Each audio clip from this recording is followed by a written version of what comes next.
Bom dia, hoje são 9/9/2020, quarta-feira. Trago para vocês a disciplina de português. Nós vamos estar vendo nessa aula a leitura do texto com a canção de Niná, Gato com Insônia,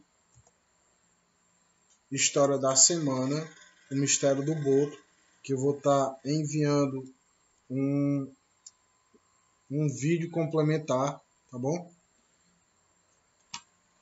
Que nosso calendário está marcando dia de hoje, tá bom? Dia 9, quarta-feira. Vamos lá para a nossa aula. E gramática, número de substantivo, perdão.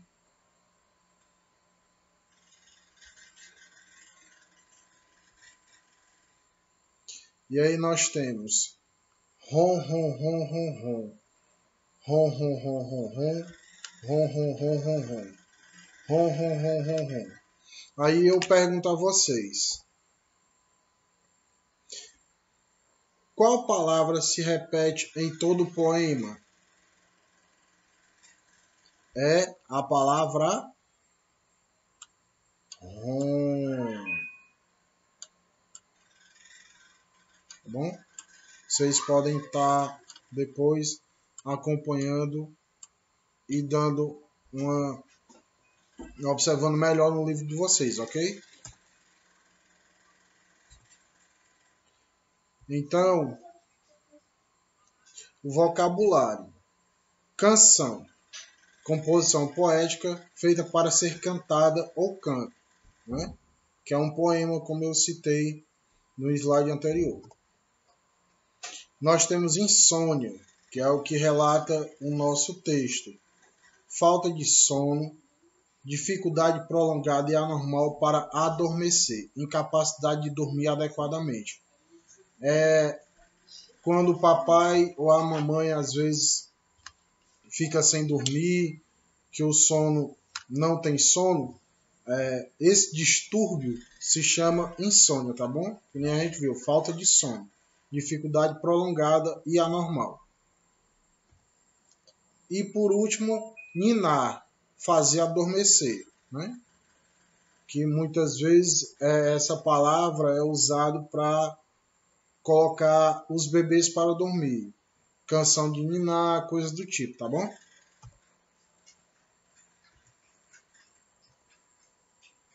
E aí nós entramos no nosso conteúdo de gramática, tá bom? Gênero do substantivo.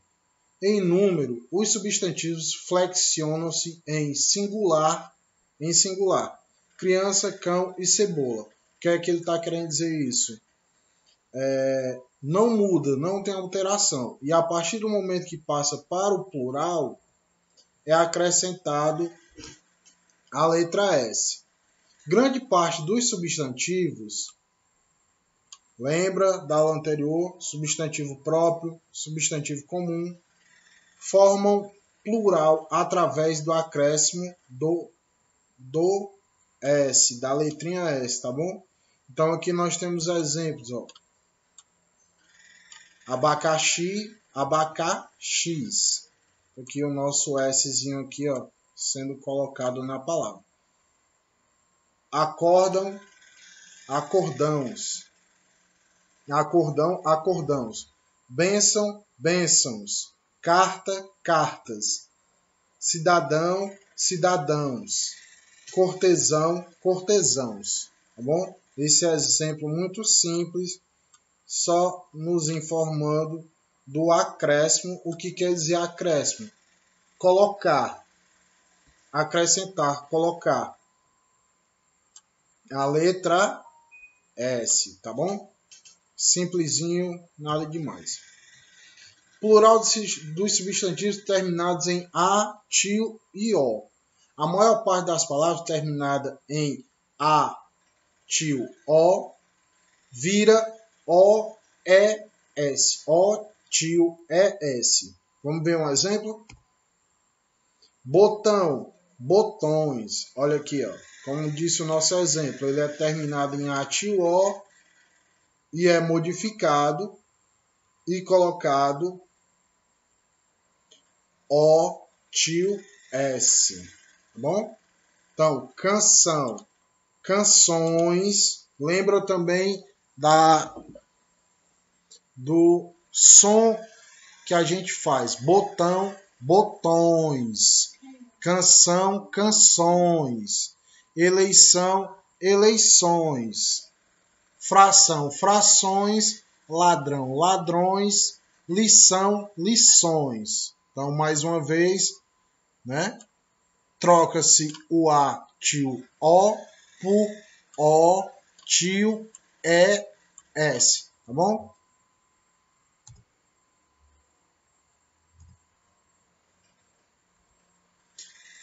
Vendo outros exemplos. É importante observar o timbre de alguns substantivos que mudam na passagem para o plural, na passagem que ele fala do singular para o plural. E aqui nós temos o exemplo apenas com o acréscimo da colocação do S, tá bom? Ó, caroço, caroços, esforço, esforços. Olha o tom de voz. Fogo, fogos. Imposto, impostos. Jogo, jogos. Miolo, miolos. Por que que você tem que prestar atenção na entonação, no seu timbre de voz, da forma que você fala? Porque é a forma correta. Não tenha vergonha de falar a palavra correta. Você não vai falar esforço, esforços? Não. Fala esforços. Ah, vai parecer engraçado? Vai, mas é a forma correta, tá bom? Enquanto isso, há outros cujo timbre, o tom de voz, né? O tom de voz se mantém. Avós, avô, avós. Você vê que não muda. Bolo, bolos. Encosto, encostos. Forro, forros. Molho, molhos. Namoro, namoro. Namoros. Diferente de caroço, caroços. Esforços, fogos, impostos. E aí, trazendo para outro exemplo, olha só como a entonação muda. Avós, bolos, encostos, forros, molhos, namoros. Então, você vê que no primeiro exemplo, é como se a gente estivesse cantando. Caroços, impostos, jogos. E já aqui nesse outro, a entonação não muda. Avô, avós. Bolo, bolos. Entendido? Não tenha vergonha de falar a palavra corretamente.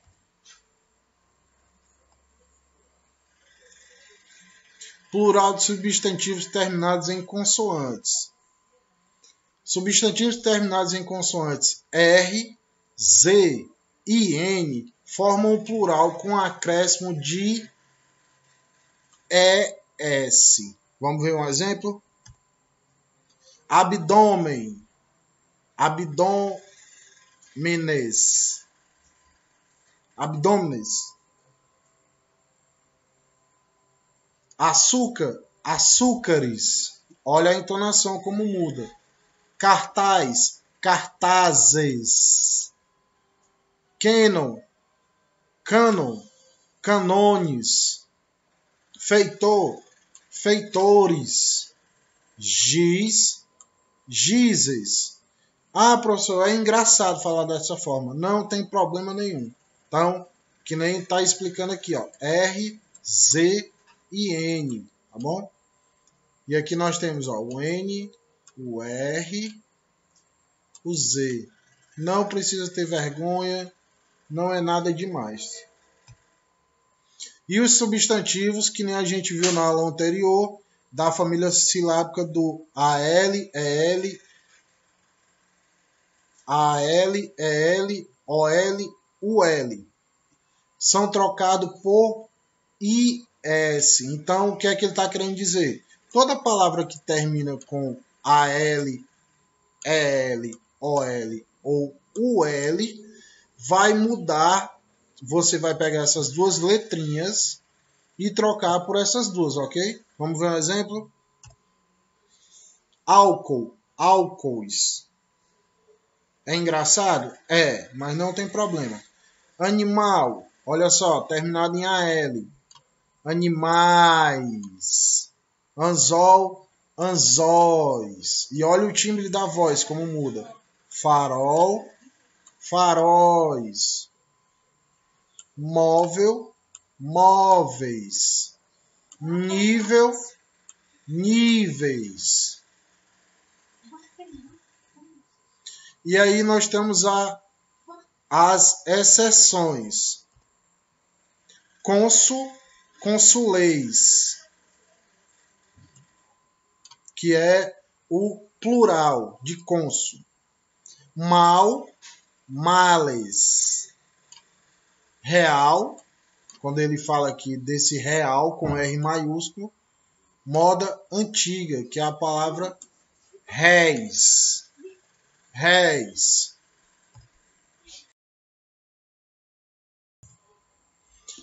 Trago para vocês agora a disciplina de artes com o pintor Paul Cézanne do impressionismo e a técnica aquarela.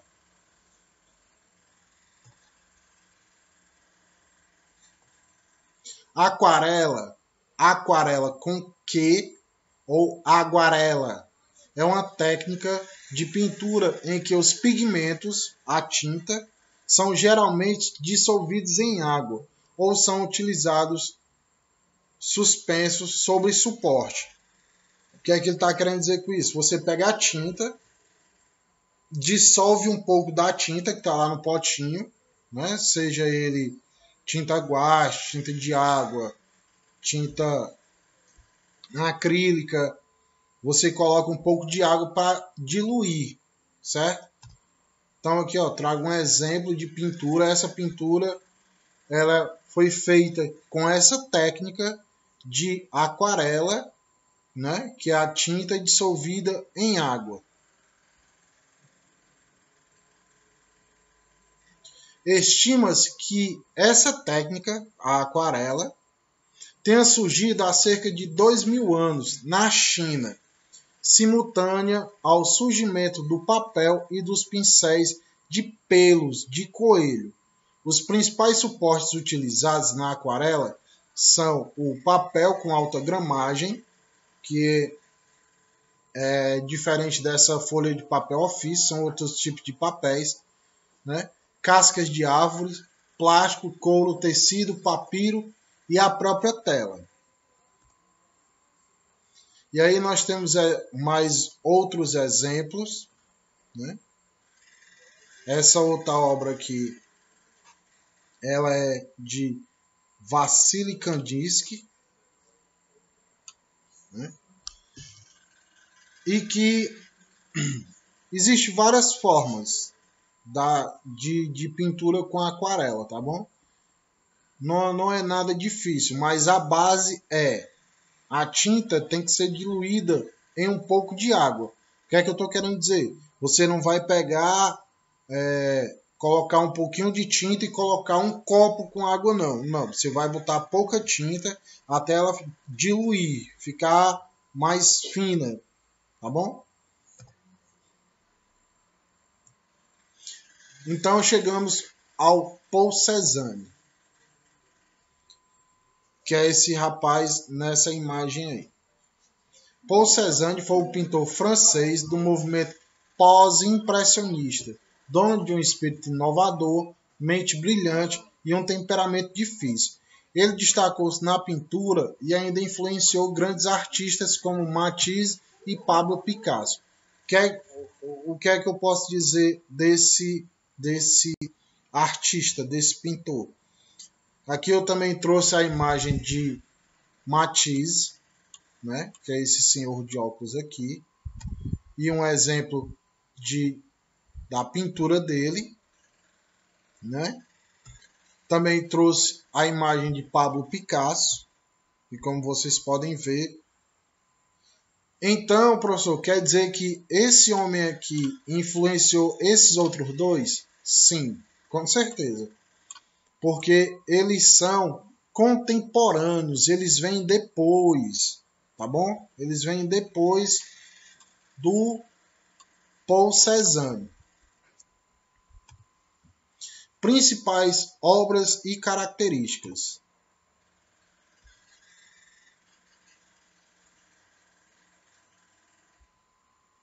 Então aí nós temos os 3 quadros de Paul Cézanne. Ah, professor, então quer dizer que essas 3 imagens foi pintado na forma de aquarela? Sim, mas a diferença é que Paul Cézanne ele já é de outro movimento artístico impressionismo, técnica aquarela. Existem várias técnicas de pintura. Aqui não, aqui eu já estou mostrando para vocês o estilo do impressionismo, que se destaca Paul Cézanne, tá bom? Coisa simples.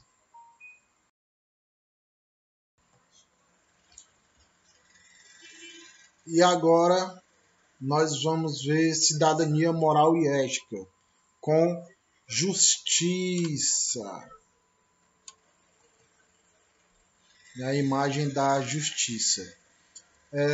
A justiça ela é uma das bases da nossa sociedade. Ela é contra a impunidade, contra coisas que vão acima da lei, né? Então existe a justiça para poder, digamos assim, colocar ordem, que não seja determinados acontecimentos, não aconteçam injustiças, como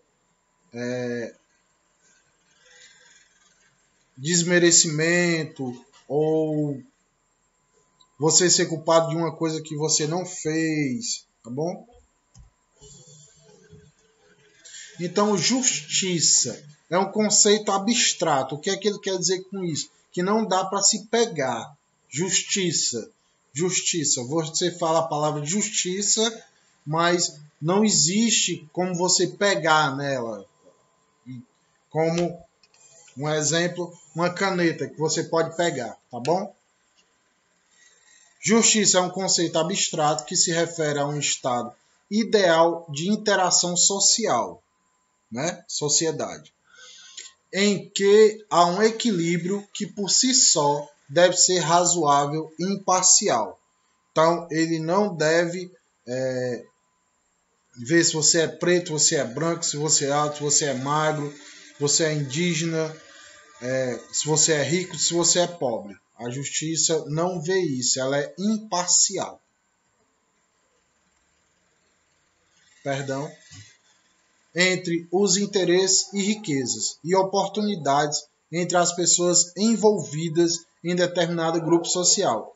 Grupo social, escola, polícia, trânsito, não importa, em determinados grupos sociais. Trata-se de um conceito presente no estudo de direito, filosofia, ética, moral e religião. Suas concepções e aplicações práticas variam de acordo com o contexto social e sua perspectiva interpretativa. O que quer dizer isso? Perspectiva interpretativa, né?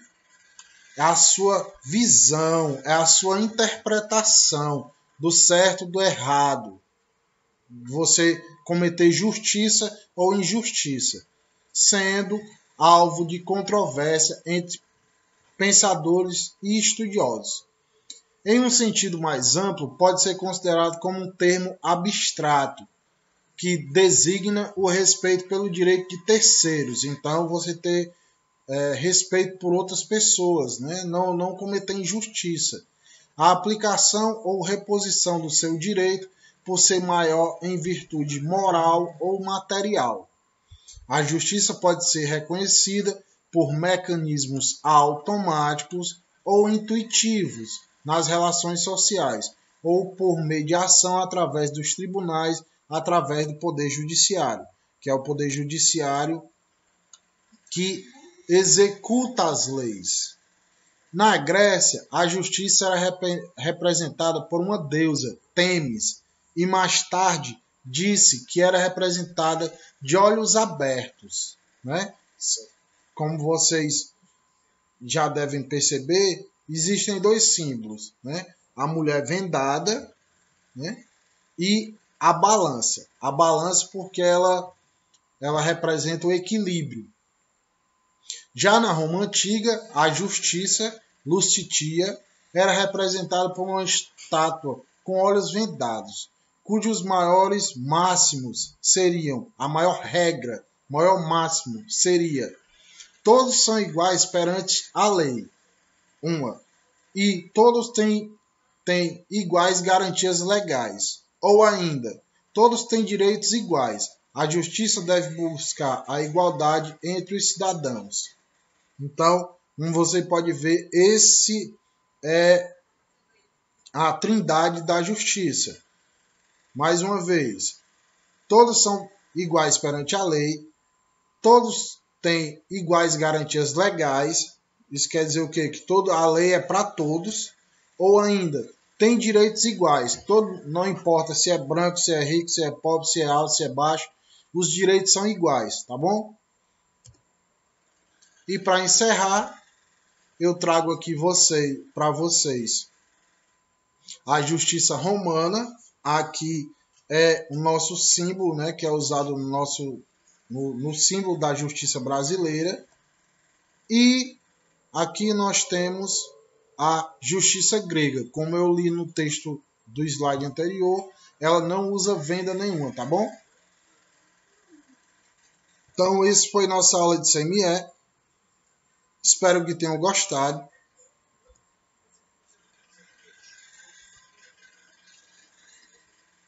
Bons estudos e até a próxima.